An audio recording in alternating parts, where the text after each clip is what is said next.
కూటమి ప్రభుత్వం తీసుకువచ్చిన కొత్త రేషన్ విధానాన్ని కాకినాడ జిల్లా పిఠాపురంలో పౌర సరఫరాల శాఖ మంత్రి నాదెండ్ల మనోహర్ ప్రారంభించారు.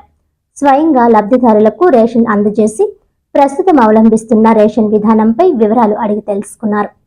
ఈ సందర్భంగా మంత్రి మాట్లాడుతూ, గత ప్రభుత్వం ప్రవేశపెట్టిన రేషన్ వాహనాల ద్వారా నేరుగా మాఫియా చేతుల్లోకి రేషన్ బియ్యం వెళ్లేవని అన్నారు. యాప్ ద్వారా పెన్షన్లు అందజేసిన విధంగానే రేషన్ వస్తువులు పంపిణీ కోసం తయారు చేసిన ఒక కొత్త యాప్ ద్వారా సరుకులు పంపిణీ చేయబోతున్నట్లు తెలిపారు. దీని కారణంగా ప్రతి గంటకి ఎన్ని నిత్యావసర వస్తువులు లబ్ధిదారులకు చేరాయో అనే వివరాలు ప్రభుత్వానికి తెలుస్తాయని అన్నారు. కూటమి ప్రభుత్వం తీసుకున్న మరో మంచి నిర్ణయం వల్ల 1,46,00,000 రేషన్ కార్డుల లబ్ధిదారులకు ప్రతి నెల మంచి జరగబోతుందన్నారు. రాష్ట్రంలో ఉన్న 29,761 రేషన్ షాపుల ద్వారా వికలాంగులకు ఇంటి వద్దకే రేషన్ అందేలా చర్యలు చేపట్టామని అన్నారు. దశాబ్దాల కాలంగా ఉన్న రేషన్ షాపుల వ్యవస్థను గత ప్రభుత్వం దురుద్దేశ్యంతో రద్దు చేస్తుందని విమర్శించారు.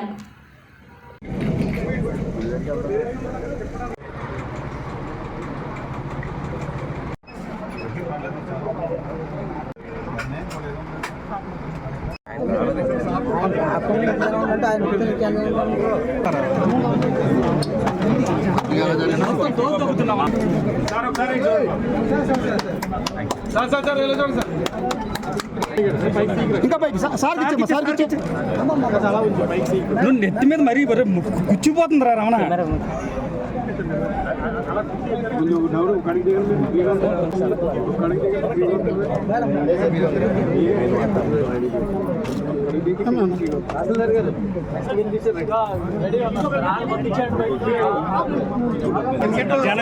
సర్వర్ తగలట్లేనట్టు ఉంది సార్. సార్ అది ఒకసారి చూపించండి సార్, సరిపోతుంది మాకు. ఇలా చూపించండి sir. Okay, thank you sir. మేము దిగిపోతాం సార్, మేము దిగిపోతాం.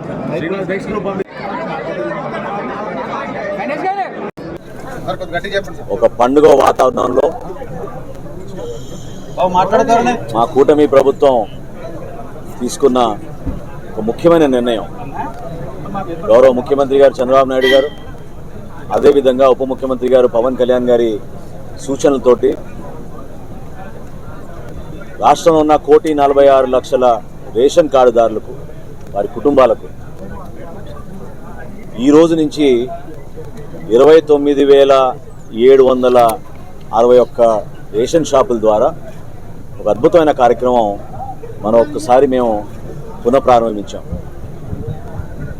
దీని వెనక గత నుంచి చెప్తా వచ్చా నేను, పటిష్టంగా ఉన్న వ్యవస్థని, దశాబ్దాల కాలంగా ప్రజలకి మెరుగైన సేవలు అందిస్తూ ఉన్న ఈ రేషన్ షాపుల్ని దురుద్దేశంతో రద్దు చేసి ఎండియు వ్యాన్లు తీసుకొచ్చి 9,260 ఎండియు వ్యాన్ల కోసం దాదాపు 1,700 కోట్ల రూపాయలు వెచ్చించి రాష్ట్రానికి ఎంతో నష్టం కలిగించారు. ఈ 29,000 రేషన్ షాపులు ప్రతిరోజు 1వ తారీఖు నుంచి 15వ తారీఖు వరకు ఉదయం 8 నుంచి మధ్యాహ్నం 12 వరకు, మళ్ళీ 4ంటికి ఓపెన్ చేసుకుని సాయంత్రం 8 వరకు కార్డుదారులు అందరికీ కూడా అందుబాటులో ఉంటారు. ఇంకొక ముఖ్య కార్యక్రమం దీంట్లో ప్రారంభించాం. మొట్టమొదటిసారి రాష్ట్ర ప్రభుత్వం తీసుకున్న నిర్ణయం, ఎవరైతే 65 సంవత్సరాలు నిండిన వృద్ధులు ఉన్నారో, ఎవరైతే దివ్యాంగులు ఉన్నారో వాళ్ళందరికీ కూడా ఇంటికే వెళ్ళి డెలివరీ చేసేటట్టు 5వ తారీఖు లోపే ప్రతి రేషన్ షాప్ నుంచి ఆ కార్యక్రమం ప్రారంభిస్తాం. మన కాకినాడ జిల్లాలోనే దాదాపు 71,000 మంది దానికి అర్హతగా మేము గుర్తించాం. రాష్ట్ర వ్యాప్తంగా 15,60,000 మందిని ఇంటింటికి వెళ్ళి మేము డోర్ డెలివరీ చేస్తాం. ఇప్పటికీ 10:30 సుమారు ఈ సమయంలో కూడా ఈ 29,796 షాపులు గాను 24,795 షాపులు ఆల్రెడీ ఉదయం నుంచి రేషన్ పంపిణీ చేస్తూ ఉన్నారు. ఇది ఒక అద్భుతమైన కార్యక్రమం.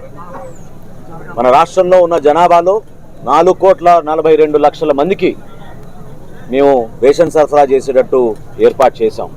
అదే కాదు, అదనంగా 10% కూడా ప్రతి షాప్కి ఎక్కువగా ఇచ్చాం.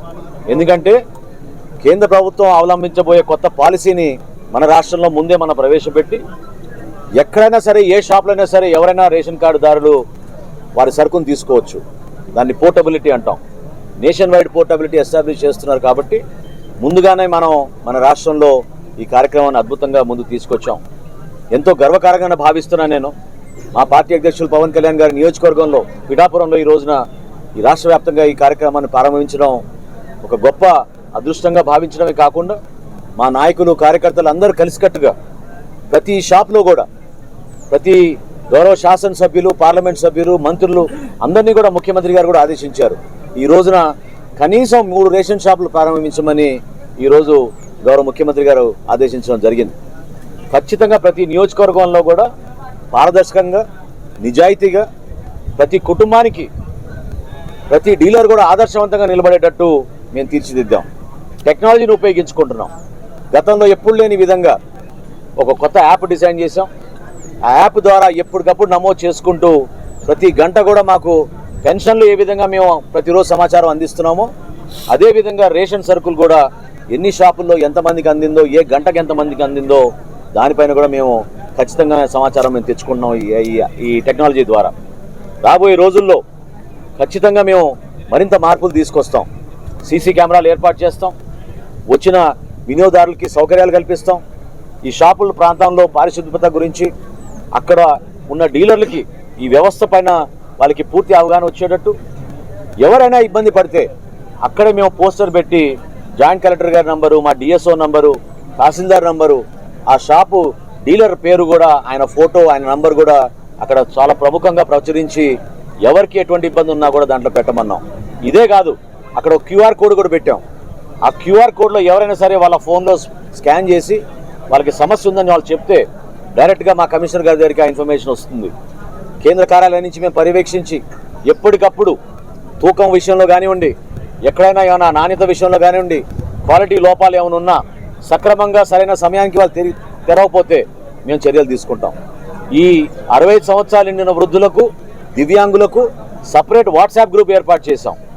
డీలర్లు ఖచ్చితంగా అక్కడ వెళ్ళగానే, వాళ్ళ ఇంటికి వెళ్ళగానే ఒక ఫోటో తీసుకుని మా కేంద్ర కార్యాలయానికి పంపిణీ చేశామని చెప్పి వాళ్ళు పంపించాలి. ఈ విధంగా మానిటర్ చేసుకుంటూ ఒక అద్భుతమైన కార్యక్రమానికి మరొకసారి శ్రీకారం చుట్టాం. గతంలో జరిగిన నష్టాన్ని మా కూటమి ప్రభుత్వం ఒక మంచి పరిపాలనతో ఒక మార్పు తీసుకురావాలని సంవత్సరం లోపే మేము చేసిన కార్యక్రమం. ఇన్ఫ్యాక్ట్ ఈరోజు మీరు గత సంవత్సరం మీరు గుర్తుపెట్టుకుంటే ఈ రోజున ఎగ్జిట్ పోల్స్ వచ్చినాయి. ఎగ్జిట్ పోల్స్లో చాలా క్లియర్గా ఒక మార్పు రాబోతోంది, మన రాష్ట్రంలో మంచి ప్రభుత్వం రాబోతుందని పత్రికలందరూ కూడా ఆ రోజు ప్రచురించారు, చూపించారు. ఆ విధంగానే మా పరిపాలన కూడా గౌరవ ముఖ్యమంత్రి గారి ఆధ్వర్యంలో ఖచ్చితంగా ప్రతి కార్యక్రమం, సంక్షేమం కానివ్వండి, అభివృద్ధి కానివ్వండి, ప్రజలకు అంకిత భావంతో చేసుకుంటూ ముందుకెళ్తాం. అధికార యంత్రాంగం కూడా చాలా సహకరించారు ఈ కార్యక్రమాన్ని ముందుకు తీసుకెళ్ళడానికి. ఎందుకంటే మామూలు కార్యక్రమం కాదు.